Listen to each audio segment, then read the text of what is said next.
ഇന്നത്തെ മാതൃഭൂമി ദിനപത്രത്തിൽ എന്ന് വെച്ചാൽ 2025 ജൂലൈ 25 മാതൃഭൂമി ദിനപത്രത്തിൽ ഒരു സർവേ പ്രസിദ്ധീകരിച്ചിട്ടുണ്ട്. സാധാരണയായി ഇലക്ഷൻ സർവേകളാണ് വാർത്തയാകാറുള്ളത്.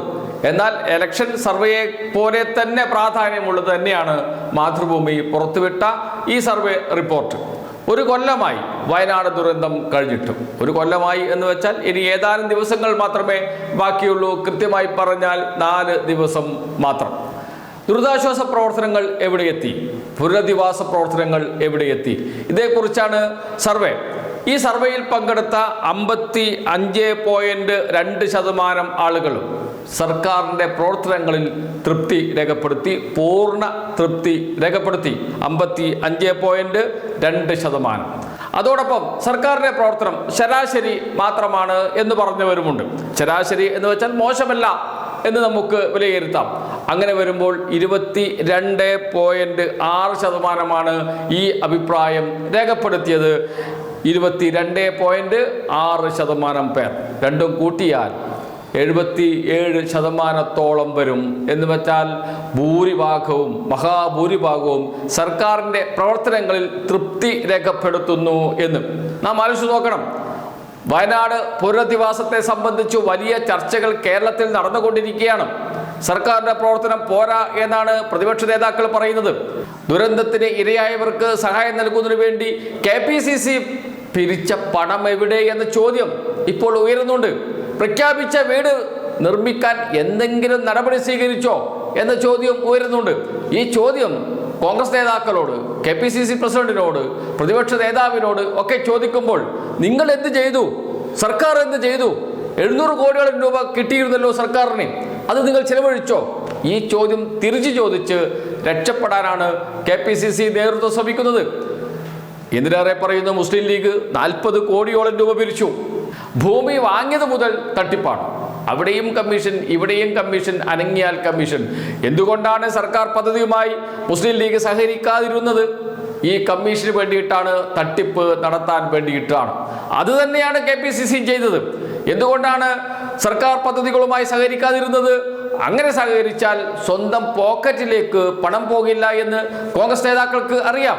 അതിനു വേണ്ടിയിട്ടാണ് അവർ സർക്കാരിൻ്റെ നടപടികളുമായി സഹകരിക്കാതെ മാറി നിന്ന് വേറെ സ്ഥലത്ത് 100 വീടുകൾ നിർമ്മിച്ചു നൽകും എന്ന് പ്രഖ്യാപിച്ചത്. എവിടെ നൽകും? ഇതുവരെ സ്ഥലം പോലും വാങ്ങിയിട്ടില്ല. മുസ്ലിം ലീഗാകട്ടെ സ്ഥലം വാങ്ങി, അത് വിവാദത്തിൽപ്പെടുകയും ചെയ്തു. ആ വാങ്ങിയ ഭൂമി തോട്ടഭൂമിയാണ് എന്ന ആരോപണമാണ് ഉയർന്നു വന്നത്. അങ്ങനെയല്ല എന്ന് തെളിയിക്കുന്ന രേഖ അതിൻ്റെ ഉടമസ്ഥരുടെ കയ്യിൽ പോലുമില്ല. പിന്നെ എന്തിന് ആ ഭൂമി വാങ്ങി മുസ്ലിം ലീഗ് എന്ന് ചോദിച്ചാൽ അത് കുഞ്ഞാലിക്കുട്ടിയുടെ ബന്ധുവിൻ്റെ സ്ഥലമാണ്. അതാണ് അതിനുള്ള ഉത്തരം. എന്ന് വെച്ചാൽ ജനങ്ങളെ കബളിപ്പിക്കുകയാണ് മുസ്ലിം ലീഗ് ചെയ്യുന്നത് എന്നതിന് ഇതിൽ പരം ഒരു തെളിവും വേണ്ട. ഇനിയിപ്പോൾ യൂത്ത് കോൺഗ്രസ് ഉണ്ട്. യൂത്ത് കോൺഗ്രസ് പിരിച്ച പണം എത്രയാണ് എന്നതിന് യാതൊരു കണക്കുമില്ല. 88 ലക്ഷം രൂപയാണ് യൂത്ത് കോൺഗ്രസ് സംസ്ഥാന കമ്മിറ്റിയുടെ അക്കൗണ്ടിൽ എത്തിയത് എന്നാണ് സംസ്ഥാന അധ്യക്ഷൻ രാഹുൽ മാങ്കൂട്ടത്തിൽ MLA പറയുന്നത്. അത് എത്തിയോ ഇല്ലയോ എന്നത് മറ്റൊരു കാര്യം. അത്ര മാത്രമാണോ പിരിച്ചത്? അല്ല എന്നതിന് തെളിവുകൾ യൂത്ത് കോൺഗ്രസ് തന്നെ പുറത്തുവിട്ടു. 20ഓളം മണ്ഡലം പ്രസിഡന്റുമാരെ സസ്പെൻഡ് ചെയ്തു, പിരിച്ച പണം നൽകിയില്ല എന്ന് പറഞ്ഞു. അതിനിടയിലാണ് വയനാട്ടിൽ യൂത്ത് കോൺഗ്രസിന്റെ സംസ്ഥാന അധ്യക്ഷന് നേരെ കസേരയേറ് നടന്നത്. VS അച്യുതാനന്ദൻ മരിച്ച സമയമായതുകൊണ്ട് അത് നാട്ടുകാർ അറിഞ്ഞില്ല എന്ന് മാത്രമേ ഉള്ളൂ. ഇപ്പോൾ മെല്ലെ മെല്ലെ വാർത്ത പുറത്തു വന്നുകൊണ്ടിരിക്കുകയാണ്. ഇതാണ് KPCCയുടെ അവസ്ഥ, ഇതാണ് UDFന്റെ അവസ്ഥ, ഇതാണ് മുസ്ലിം ലീഗിന്റെയും യൂത്ത് കോൺഗ്രസിന്റെയും ഒക്കെ അവസ്ഥ. അപ്പോഴാണ് സർക്കാരിന്റെ പ്രവർത്തനത്തിൽ 55% പേർക്ക് പൂർണ്ണ തൃപ്തി ഉണ്ടാകുന്നത്. 22% പേർക്ക് മോശമല്ല സർക്കാരിന്റെ പ്രവർത്തനം എന്ന അഭിപ്രായം ഉണ്ടാകുന്നത്. മാതൃഭൂമി പറയുന്നു നോക്കൂ. ഇവിടെ തലക്കെട്ട്: മുണ്ടക്കൈ ചുരൽമല പുനരധിവാസം ഉരുൾപൊട്ടൽ 1ാം വാർഷികത്തോടനുബന്ധിച്ച് മാതൃഭൂമി നടത്തിയ സർവേയിൽ ഗുണഭോക്താക്കൾ പറഞ്ഞത് തൃപ്തിയുണ്ട്, പക്ഷേ വേഗം പോരാ എന്നാണ്. ശരിയാണ്, വേഗം പോരാ. വയനാട് ജില്ലയിൽ ഭൂമി വാങ്ങിക്കുക എന്നത് വളരെ പ്രയാസമുള്ള കാര്യമാണ്. തോട്ടഭൂമിയാണ് ഭൂരിപക്ഷവും. അങ്ങനെ തോട്ടഭൂമിയാണ് സർക്കാർ വാങ്ങിയത്. അത് തരം മാറ്റി കിട്ടുന്നതിന് വേണ്ടിയുള്ള ശ്രമങ്ങൾ നടന്നുകൊണ്ടിരിക്കുകയും അതേപോലെ തന്നെ ഹൈക്കോടതി ഇത് സംബന്ധിച്ച് കേസ് വരികയും കേസ് നീണ്ടു പോവുകയും 7 മാസത്തിന് ശേഷമാണ് ഭൂമി സർക്കാരിൻ്റെ കൈവശം വന്നത്. അതിനുശേഷമാണ് സർക്കാർ പുനരധിവാസ പദ്ധതി ആരംഭിച്ചത്. ടൗൺഷിപ്പിന്റെ രൂപരേഖ തയ്യാറാക്കുന്നത് സ്ഥലം ഏതാണ് എന്ന് തീർച്ചപ്പെടുത്തിയതിനു ശേഷം മാത്രമേ അവിടെയാണ് ടൗൺഷിപ്പ് പണിയേണ്ടത് രൂപരേഖ തയ്യാറാക്കാൻ കഴിയുള്ളൂ. അതിൻ്റെ കാലതാമസമാണ് ഉണ്ടായത്, ഭൂമി ലഭിക്കാനുള്ള കാലതാമസം. എന്നാൽ UDFന്റെ അവസ്ഥ എന്താണ് യൂത്ത് കോൺഗ്രസിന്റെ അവസ്ഥ എന്ന ചോദ്യം ആവർത്തിച്ച് ചോദിക്കേണ്ടി വരുന്നത് ഇവരെല്ലാവരും ചേർന്ന് സർക്കാരിന്റെ മുകളിൽ കുതിര കയറാൻ വരുന്നത് കൊണ്ടാണ്. മാതൃഭൂമി തന്നെ പറയുന്നു, നോക്കൂ, സർക്കാർ നടത്തിയ പുനരധിവാസ പ്രവർത്തനങ്ങളിൽ തൃപ്തരെന്ന് മുണ്ടക്കൈ ചൂരന്മല ഉരുൾപൊട്ടൽ ബാധിതർ. 55.2% കുടുംബങ്ങളും സർക്കാരിന്റെ ഇടപെടലിൽ തൃപ്തി രേഖപ്പെടുത്തി. ദുരന്തത്തിന്റെ 1ാം വാർഷികത്തിന് മുന്നോടിയായി ഗുണഭോക്തൃ കുടുംബങ്ങൾക്കിടയിൽ മാതൃഭൂമി നടത്തിയ സർവേയിലാണ് ദുരന്ത ബാധിതരുടെ പ്രതികരണം.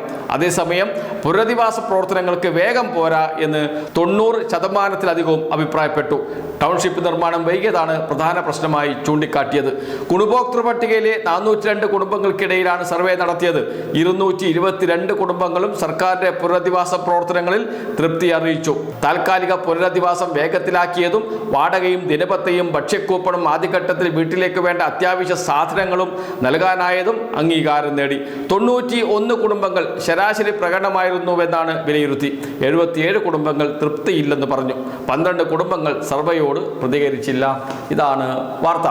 എന്തൊക്കെയാണ് വാടക നൽകിയത്, പുനരധിവാസം, താൽക്കാലിക പുനരധിവാസം വേഗത്തിലാക്കിയത്, ഭക്ഷ്യക്കൂപ്പൺ നൽകിയത്, ഇതൊക്കെ വലിയ തോതിൽ ജനങ്ങളിൽ നിന്ന് പിന്തുണ നേടിയിട്ടുണ്ട്, ദുരിതബാധിതരിൽ നിന്ന് പിന്തുണ നേടിയിട്ടുണ്ട് എന്നാണ്, വലിയ തോതിൽ സർക്കാരിന് അനുകൂലമായിട്ടുണ്ട് എന്നാണ് മാതൃഭൂമി തന്നെ പറയുന്നത്. അപ്പോഴാണ് പ്രതിപക്ഷ നേതാക്കൾ പറയുന്നത് വാടക കൊടുത്തോ?